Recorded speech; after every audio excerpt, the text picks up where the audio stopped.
بسم اللہ الرحمن الرحیم۔ عزیز طلباء، آج آپ کی خدمت میں حاضر ہیں ایک نئے انداز کے ساتھ، نئے ٹاپک کے ساتھ، جو کہ ہمارے اردو کے پرچے کے اندر 15 نمبر کا سوال مضمون نامی سوال سے مشہور ہے، اور آج ہم اس کا پیٹرن، اس کا بہترین طریقہ کار اور اس کی تمام حل شدہ جو لوازمات اس کے اندر پیش آتے ہیں ان پر بات کرتے ہیں۔ تو آئیے بلا تاخیر اپنے لیکچر کا آغاز کرتے ہیں۔ تو عزیز طلباء، ہمارے پاس آج کا ٹاپک ہے مضمون لکھنے کا طریقہ۔ یہ عزیز طلباء ہمیں 10ویں جماعت میں بھی اور 12ویں جماعت میں بھی ہمارے لیے موضوع رہے گا، اور 10ویں جماعت میں یہ ہمارے پاس کل 15 نمبر کا سوال ہے۔ ہم نے اپنے اس سوال کے مطابق چلتے ہوئے وہ تمام لوازم کو طے کرنا ہے، وہ تمام رکاوٹیں دور کرنی ہیں جو ہمارے اس لینتھی سوال کے اندر بہت بڑی ایک بیریئر نامی شے آتی ہے، جس وجہ سے ہمیں نمبر کافی حد تک کم ملتے ہیں، اور ہم اپنا تگ و دو کرنے کے بعد، جدوجہد کرنے کے بعد بھی اس کویسچن میں، اس سوال میں بہت کم نمبر لیتے ہیں۔ لیکن عزیز طلباء، میں امید کرتا ہوں کہ انشاءاللہ اس لیکچر کے بعد اگر آپ اس پیٹرن کو اس کے تحت چلیں گے تو انشاءاللہ آپ کا بہت اچھا مضمون لکھا جا سکتا ہے۔ تو عزیز طلباء، دیکھتے ہیں کچھ عنوانات، کچھ نکات کے ذریعے سے۔ تو عزیز طلباء، سب سے پہلے میں نے بہت شارٹ انداز میں، بہت مختصر ترین انداز میں نے اس کی تعریف کی ہے، تاکہ آپ کے اذہان کے اندر یہ بات ملحوظ رہے کہ ہم جس ٹاپک پر کام کر رہے ہیں وہ اصل میں ہے کیا۔ تو عزیز طلباء، سب سے پہلے آپ دیکھ سکتے ہیں کہ وہ تحریر جس کا تعلق زندگی کے مسائل اور معلومات سے ہو، اس کو عام طور پر مضمون کہا جاتا ہے۔ تو عزیز طلباء، اس کے بیسیکلی 3 اجزاء ہیں۔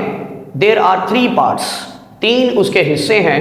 انگریزی میں بھی ایسے ہی ہے اور اردو میں بھی بالکل ایسے ہی ہے، جس میں آپ کہہ سکتے ہیں سب سے پہلے تمہید۔ تو عزیز طلباء، تمہید میں ہمیں 2 نمبر ملتے ہیں، یعنی ہم نے کس انداز میں، کس طرح سے اپنے موضوع کو تمہید کیا ہے، کس طرح سے ہم نے اس کا آغاز کیا ہے، اس کے لیے آپ ایک جاندار آغاز کریں گے، بہت ہی ایک اچھے انداز میں کریں گے۔ جو بھی موضوع ہوگا، موضوع سے ملتا جلتا آپ آغاز کریں گے، اس سے ملتی جلتی اچھی سی بات کریں گے تو انشاءاللہ ممتحن آپ کو 2 نمبر دے گا۔ اس کے بعد ہمارے پاس دوسری چیز ہے، وہ ہے نفس مضمون، جس کو انگلش میں ہم باڈی پارٹ کہتے ہیں۔ تو اس کے ذریعے سے ہمیں 11 نمبر ملتے ہیں۔ اس کے ہم نے پیراگراف کے اندر جو ہمارا بنیادی مقصد ہمارے موضوع کو بیان کرنے کا ہے، وہ ہم اپنے نفس مضمون کے اندر بیان کرتے ہیں تاکہ ممتحن کو سوال کا جواب مل سکے۔ اس کے بعد عزیز طلباء، جو اس کا تیسرا اور آخری حصہ ہے وہ اختتامیہ ہے، اور اختتامیہ بھی ہمارا جو ہے وہ 2 نمبر پر منحصر ہوتا ہے، اور اختتام بھی بڑا جاندار اور جامع ہونا چاہیے۔ اس بات پر مصنف اور ممتحن جو ہے وہ ہمیں بہترین نمبر دینے کا جواز رکھتا ہے۔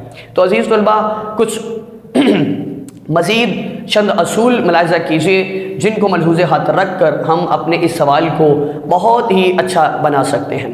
عزیز طلباء، سب سے پہلا اصول اور پہلا قاعدہ یہ ہے، آغاز ہمیشہ تمہید اور اختتام ہمیشہ حاصل کلام پر کریں۔ مضمون کا یہ بہترین اصول ہے کہ آپ کے اذہان کے اندر یہ بات موجود ہونی چاہیے کہ آپ نے جس مضمون کا، جس موضوع کا آغاز کرنا ہے، وہ آغاز آپ کا موضوع کو جو ہے وہ مل رہا ہے، کنیکٹ کر رہا ہے، اس کے مطابق بات کر رہا ہے، کہیں ہٹ کر تو نہیں ہے۔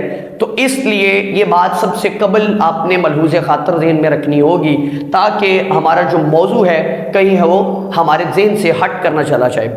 نمبر 2، ابتدا میں شعر یا کسی بھی قسم کا حوالہ دیا جا سکتا ہے۔ جب آپ آغاز سے قبل، تمہید باندھنے سے قبل، آپ یہاں پر کسی حوالہ جاتی شے کا سہارا لیتے ہوئے اپنی بات کا آغاز کر سکتے ہیں۔ عزیز طلباء، اگر آپ ایسا کریں گے تو ممتحن پر بہت اچھا تاثر پڑے گا۔ لیکن اسی پارٹ کو ہم دیکھتے ہیں، لیکن اس کے بغیر بھی مضمون شروع کیا جا سکتا ہے۔ ضروری نہیں ہے کہ آپ کسی شعر سے، کسی حوالہ جات سے ہی آغاز کریں، جبکہ ویسا کر دینے سے، شعر لکھ دینے سے ایک اچھا تاثر پڑ جاتا ہے۔ مواد سے متعلقہ ملتا جلتا شعر کسی بھی شاعر کا آپ وہاں پر لکھ سکتے ہیں۔ عزیز طلباء، نمبر 3 جو اصول اور قاعدہ ہمیں لے کر جا رہا ہے اپنے سوال کی طرف، وہ یہ ہے کہ پیراگراف کی لمبائی مناسب رکھیں۔ یہ نہیں ہے کہ پہلے 2 پیراگراف آپ نے بہت لمبے کر دیے، تیسرا پیراگراف چھوٹا لکھا، چوتھا چھوٹا لکھا، 5واں پھر آپ نے بڑا کر دیا.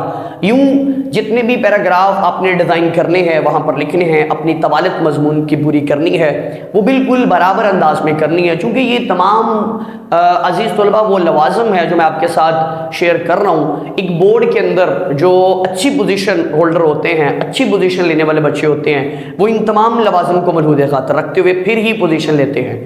سب بچے پڑھتے ہیں، بہت اچھا پڑھتے ہیں، بڑا اچھا یاد کرتے ہیں، لیکن کچھ اغلاط جو ہمیں پوزیشن پر لے جانے سے روک دیتی ہیں، وہ بیریئرز، وہ رکاوٹیں، ان کو دور کرنے کے لیے عزیز طلبہ ہم بات کر رہے ہیں. تو آئیے چوتھا نقطہ اور چوتھا قاعدہ دیکھتے ہیں. ہر پیراگراف کی لمبائی 5 سے 7 جملے ہونی چاہیے.